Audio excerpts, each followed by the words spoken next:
নমস্কার বন্ধুরা, আজ আমি চলে এসেছি আরেকটা রেসিপি নিয়ে। একটা অন্যরকম রেসিপি। এই যে দেখতে পাচ্ছেন ছোটো ছোটো বেগুনগুলো আমি লম্বা লম্বা করে কেটে নিয়েছি, আর একইভাবে লম্বা লম্বা করে আলু কেটে নিয়েছি। আজকে আমি বানাবো মশলা বেগুন। এই জন্য আমি কড়াইতে সর্ষে তেল দিয়ে দিচ্ছি। খুব বেশি তেল দেবো না, অল্পই তেল দিলাম। আর এদিকে একটা মশলা আমি তৈরি করে নেবো।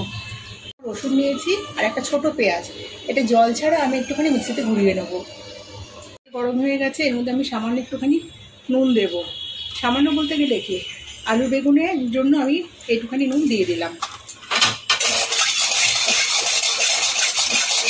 এবার আমি আলু বেগুনটাকে ছেড়ে দেবো, একসাথেই ছাড়বো, আলাদা আলাদা করে ছাড়বো না।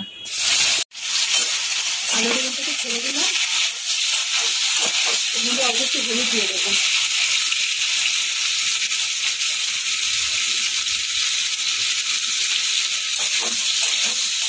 ভালো করে ভেজে নেবো, ঢেকে ঢেকে ভাজবো আমি। বন্ধুরা এইভাবে একবার বানিয়ে দেখো, কারণ আমরা তো তরকারি পাতিতে বেগুন খাই, কিন্তু আলাদা করে তো আমরা বেগুন খাই না।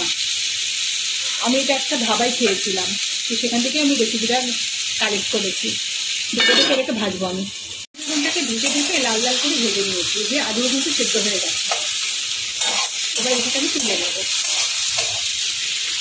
ওই কড়াই সামান্য একটুখানি তেল দিয়ে দিয়েছি, তেল গরম হয়ে গেছে। এর মধ্যে সর্ষে, জিরে আর শুকনো লঙ্কা ফোড়ন দিয়ে দিলাম। ফোড়নটাকে লাল লাল করে ভেজে নেব। ফোড়ন ভাজা হয়ে গেছে, পেঁয়াজ রসুনের পেস্টের মধ্যে দিয়ে দেবো।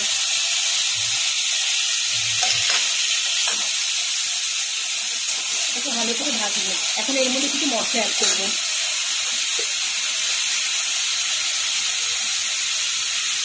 হাফ চামচ জিরের গুঁড়ো, 1 চামচ ধনের গুঁড়ো। আমার কিন্তু ছোট ছোট চামচ, একদমই ছোট ছোট চামচ বন্ধুরা, এইটুখানি চামচ।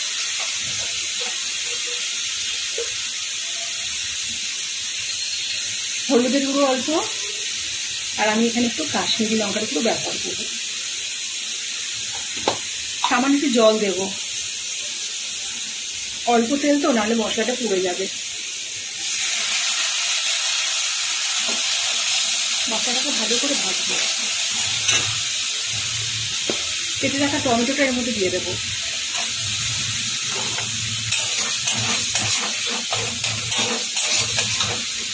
এখন একটুখানি লবণ অ্যাড করবো।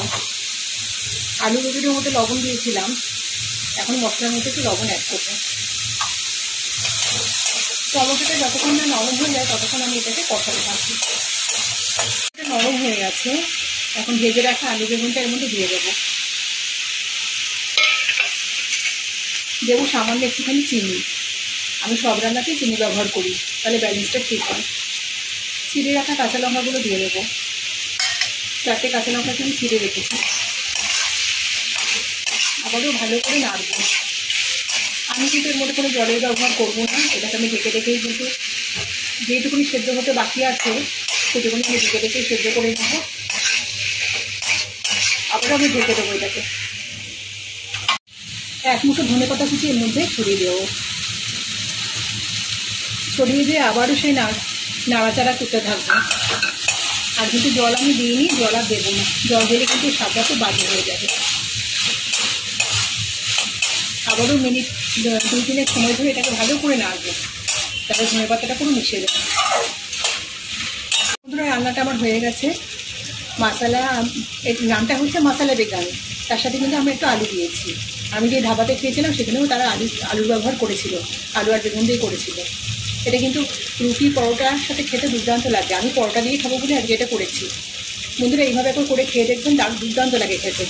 রেসিপিটা কেমন লাগতো অবশ্যই কমেন্টে জানাবেন। আর রেসিপিটা ভালো লেগে থাকলে একটা লাইক দেবেন। আর যে সমস্ত নতুন বন্ধুরা আমার চ্যানেলটাকে এখনো সাবস্ক্রাইব করেনি, তারা অবশ্যই চ্যানেলটাকে সাবস্ক্রাইব করবেন।